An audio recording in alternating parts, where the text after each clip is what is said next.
story. This is your story, and this is my story. The evidence we have currently demonstrates that life on Earth appeared roughly 4 billion years ago. Humans arrived maybe 200 to 300,000 years ago. Listen to this story, which is yours, and decide what you want to do with it. In truth, this story does not begin on this planet at all, but with a star. A star as beautiful and incredible as all of the other stars in the sky, as amazing as our sun. This star exploded, and in it created a rapid torrent of energy, expanding out in all directions, in all dimensions. From this explosion of energy laid the foundation for new life, new creations, and new manifestations to take place. One such manifestation was our solar system and all of our planets. In the beginning, our planet was a collection of dust and rock particles, a hard-shelled ball. Volcanoes show us what the Earth used to look like and how it evolved. Volcanoes became like a furnace, creating water in liquid form through evaporation and heat emerging from within the crust of the Earth. Water formed vessels like bloodstreams across the face of the planet, and many oceans became heavy with salt. The mineral and rock formations within the Earth gave a means for crystals to form. And crystals contained a natural biological geometry for a higher consciousness to emerge. Where did biological life first spark? Scientists believe primitive life forms called archaeobacteria, blue-green algae, was the first form to turn to the sun for energy and reproduce and evolve. They transformed the atmosphere of the planet. Before this time, the atmosphere was rich with carbon. These billions of microorganisms grew from the carbon, and the carbon drained from the atmosphere and entered the crust to become what was next. The life spread throughout the water, through water cycles, waterfalls, rivers, oceans. All life drinks the same water. Water is essential. Life that grows depends on water. It depends on the sun. The air we breathe comes from the algae. The algae needs fresh water to continue to grow. The engine of life is linkage. In life, everything is connected. Water and air are one. Sharing is everything. In nature, everything is shared. Coral is formed from algae and shells coming together, which provide homes for more fish and other life. Trees took a very long time to grow. They reach upwards towards the sun and are perfect statues, as if striving towards higher truth. They have the power to capture life's energy from the sun, turning it into vegetable, wood, and other living matter. From that, new soils are formed. Earth relies on a balance. Every being has a role to play. Every species exists in cooperation and harmony with another species. And this harmony is not easily shattered. Everything is used in nature. Everything has a purpose. How many species are there that we know of? What do we truly know about the bonds that link them all? The Earth is a miracle, and to modern science, life still remains a mystery. Today, life is just a link in a chain of innumerable others over 4 billion years old. And within just a pinprick of that amount of time, we, the Homo sapiens, with our tremendous brains and nearly limitless potential, have disrupted that balance completely. What this means is that there's something really magnificent and fantastic about us. And we may have dropped the ball a bit. Humans appeared on this planet several 100,000 years ago, and we have transformed the face of the planet. There are many stories about how it happened. Nobody knows for sure. The ancients speak of sky people who came down and began inhabiting the lands, of lost civilizations and cities which functioned more in tune with themselves. These records come from our ancestors nearly 6,000 years ago, which today we believed was our first civilization. Regardless of where we came from, we can see what has happened since we have arrived. This is what we're going to look at. We're going to do it in short form because it's really depressing. So just bear with me while we go through this. We have taken control of every species of life, of all lands, and turned it for ourselves. We took control of animals to help discover and conquer new territories. We subjugated the growth of plants, calling it agriculture. From that spawned cities and civilizations, eliminating the need to migrate around and scavenge for food. Now, it was in our backyard. But that wasn't enough. We needed more. We tapped into the energy deep within the earth, pockets of sunlight captured in millions of years worth of coal, gas, and oil. And we have seen more change within 50 years than in the last 13,000 years combined. And not all of it is good.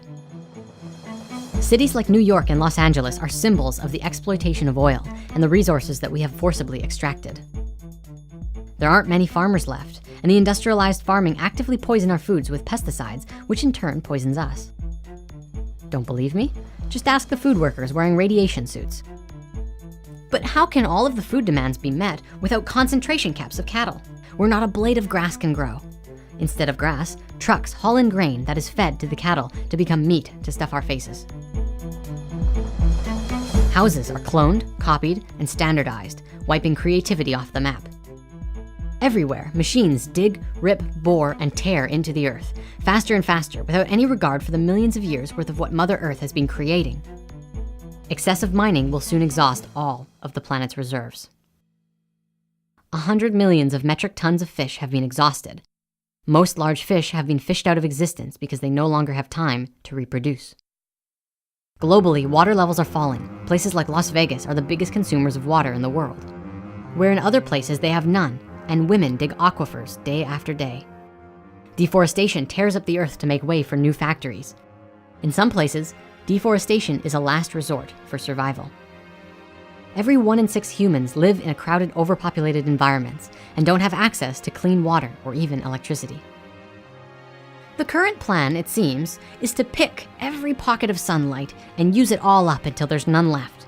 Even heating the tar sands in Canada is getting consumptuous. The way we burn fuel pumps carbon back into the atmosphere, upsetting the Earth's climatic balance as well. How long can this mirage continue? How long can we continue to fool ourselves into thinking that we can survive on this Earth that we're creating? This is our home.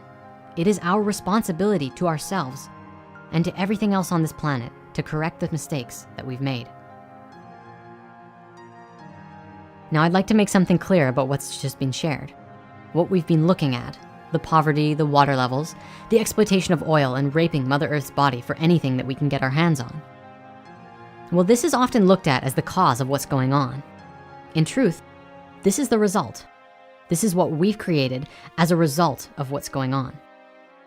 So what's really going on?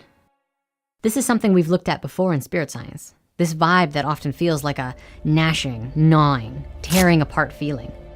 It feels like it's happening inside ourselves, and most of us don't have any idea of what it is. It's the separation and all of the stuff that comes from it.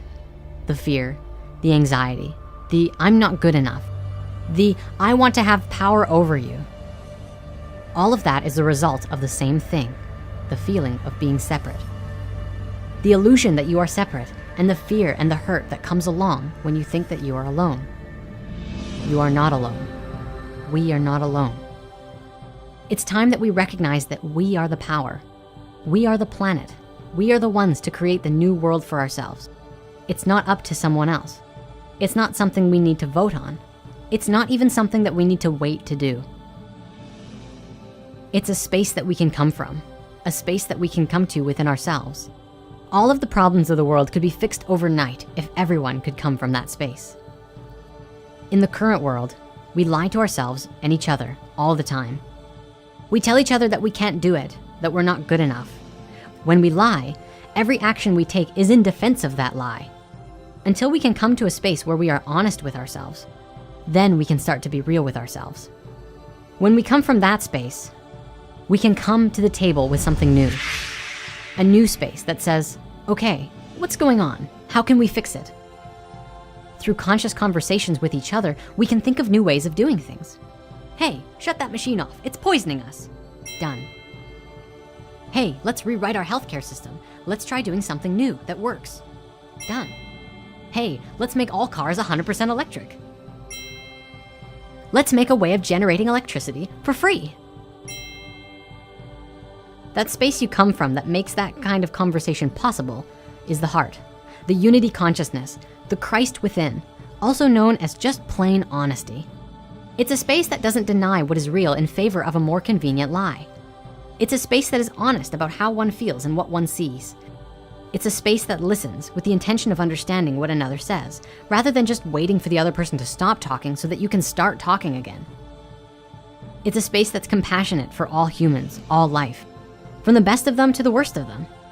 A space that holds all life as a sacred thing and something that can be explored from a space of excitement and freedom. You are not alone. We can make this happen, and we can all do it together. We can do it for ourselves, and we can do it for each other. We can do it in a way that works. In fact, the only way to do it is to do it together, not on your own, not as the sole leader of the movement, but together. You're involved, I'm involved, and we're both doing what we love and loving what we do. And from that space, anything is possible. True freedom is the absence of limitation, the presence of possibility. Think of it this way. The ancient civilizations understood all of this. They didn't have the technology that could create the powerful life for themselves, an amazing life full of wonder and awe. See, today we have all that technology to be able to do that, but none of the awareness of how to make it happen. It's very much Fibonacci. With Fibonacci, we take what we had previously and what we have now and add them together. We take the best of both worlds, the technology and the awareness, and we put them together. It's the natural way of doing things, so that we exist in abundance, exist in growth, exist in harmony, just like the rest of nature. It's by design.